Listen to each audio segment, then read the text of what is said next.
బ్రహ్మోత్సవం ఇది బ్రహ్మోత్సవం, బ్రహ్మాండ నాయకుని బ్రహ్మోత్సవం. బ్రహ్మోత్సవం ఇది బ్రహ్మోత్సవం, బ్రహ్మాండ నాయకుని బ్రహ్మోత్సవం. తిరుమల శ్రీవారి వార్షిక బ్రహ్మోత్సవాలు. నిత్య కళ్యాణం పచ్చతోరణం తిరుమల పుణ్యక్షేత్రం. తిరుమలలోని శ్రీ వెంకటేశ్వర స్వామివారికి ఏడాది పొడవునా ఎన్నో ఉత్సవాలు, ఊరేగింపులు నిర్వహించబడినా వాటన్నింటిలో ఏడాదికోసారి 9 రోజుల పాటు జరిగే బ్రహ్మోత్సవాలు ఎంతో విశిష్టమైనవి. అవే తిరుమల శ్రీవారి సాలకట్ల బ్రహ్మోత్సవాలు.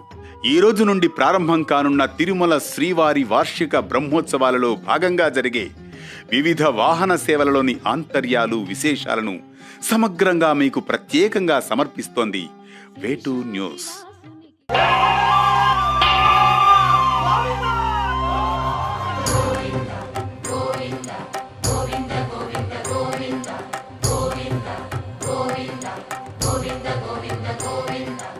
ధ్వజాన్ని ఆరోహణం చేయడాన్ని ధ్వజారోహణం అంటారు.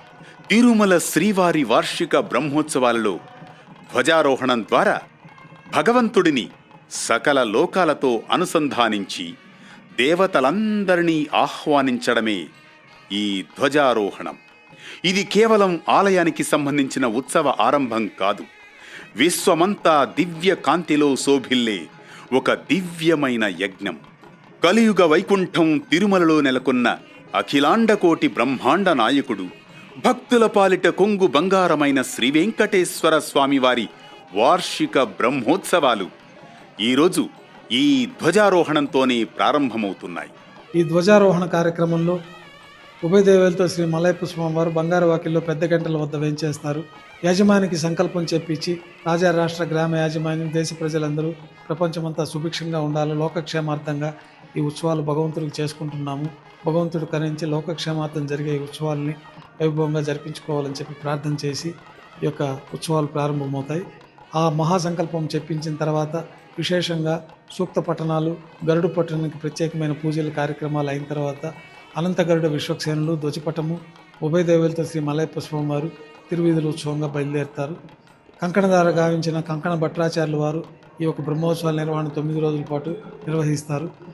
వారు ఈ వాహనాలకు ముందుగా వెళుతూ బ్రహ్మాది అష్టదిక్పాలకుల్ని తిరువీధుల్లో 8 దిక్కుల్లో ఆహ్వానించడం జరిగి వారికి ఉపచారాలు సమర్పించడం జరుగుతుంది. అనంతరం శ్రీవారి ఆలయంలోకి చేరుకున్న తర్వాత ధ్వజస్తంభంపై ఉన్న దేవతామూర్తులకంతా కూడా అభిషేకాన్ని నిర్వహించి గరుడు పటానికి విశేషమైన ఆరాధనలు, నైవేద్యం గావించిన తర్వాత ధ్వజ ఆరోహణ కార్యక్రమాన్ని ప్రారంభించడం జరుగుతుంది. విశేష సూక్త పఠనాల నడుమ ధ్వజస్తంభంపైకి శ్రీ గరుపంతులు వారిని పంపించడంతో ధ్వజారోహణ కార్యక్రమం పూర్తి అవుతుంది.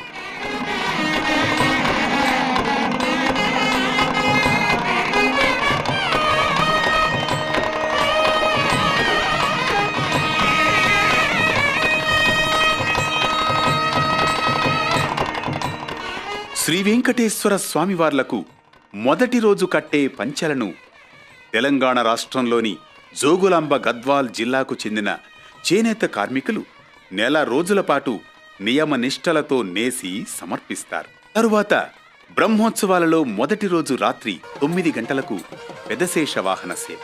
ఆదిశేషుడు శ్రీహరికి అత్యంత సన్నిహితుడు. రామావతారంలో లక్ష్మణుడిగా, ద్వాపరయుగంలో బలరాముడిగా, శ్రీమన్నారాయణునికి మిక్కిలి సన్నిహితంగా ఉన్నవాడు శేషుడే. ఈ శేషుడే శ్రీ భూదేవి సహితుడైన శ్రీ వెంకటేశ్వర స్వామివారిని వహిస్తూ తొలి రోజు మనకు దర్శనమిస్తాడు. శేషవాహనం ముఖ్యంగా దాస్య భక్తికి నిదర్శనం. ఆ భక్తితో పశుత్వం తొలగి మానవత్వం, అందుండి దైవత్వం, ఆపై పరమపదం సిద్ధిస్తాయి. ఆ సందేశాన్ని మనకు అందించేందుకే శేషాద్రినాథుడు శేషవాహనంపై తిరుమాడ వీధులలో విహరిస్తాడు. పెదశేష వాహనాన్ని ఆదిశేషుడికి ప్రతీకగా భావిస్తే చినశేష వాహనాన్ని వాసుకి ప్రతీకగా పరిగణిస్తారు. ఈ పర్వతాలన్నీ కూడా శేషుడితో సమానంగా పోల్చబడ్డాయి. ఆదిశేషుడే ఈ పర్వతాల రూపంలో ఇక్కడ ఉన్నారని చెప్పి శేషాచల పర్వత నివాసిన అంటాము. మనకి సహస్రనామావళిలో కూడా శేష పర్వత రూపత్వ ప్రకాశన పరాయ నమో వెంకటేశాయ నమః అని వస్తుంది. ఈ విధంగా అత్యంత ప్రాముఖ్యత కలిగిన శేషవాహనం పైన ఉభయ దేవేలతో శ్రీ మలయప్ప స్వామివారికి కృష్ణావతార ద్వాపరయుగ ఘట్టాలను స్ఫురించే విధంగా ద్వాపర యుగంలో స్వామివారు ఏ రకంగా భక్తులను అనుగ్రహించారనే ఘట్టాలని అలంకరణగా చేసి 4 తిరువీధుల్లో మొట్టమొదటి వాహనంగా శేషుడి పైన ఈ వాహన సేవ నిర్వహిస్తారు. ఇదే తిరుమల శ్రీవారి వార్షిక బ్రహ్మోత్సవాలలో ధ్వజారోహణం పెదశేష వాహన సేవలకున్న పరమార్థం. తిరుమల శ్రీవారి వార్షిక బ్రహ్మోత్సవాల వాహన సేవల విశిష్టతల కోసం కొనసాగుతూనే ఉండండి వేటు న్యూస్తో. బ్రహ్మోత్సవం ఇది బ్రహ్మోత్సవం, బ్రహ్మాండ నాయకుని బ్రహ్మోత్సవం. బ్రహ్మోత్సవం ఇది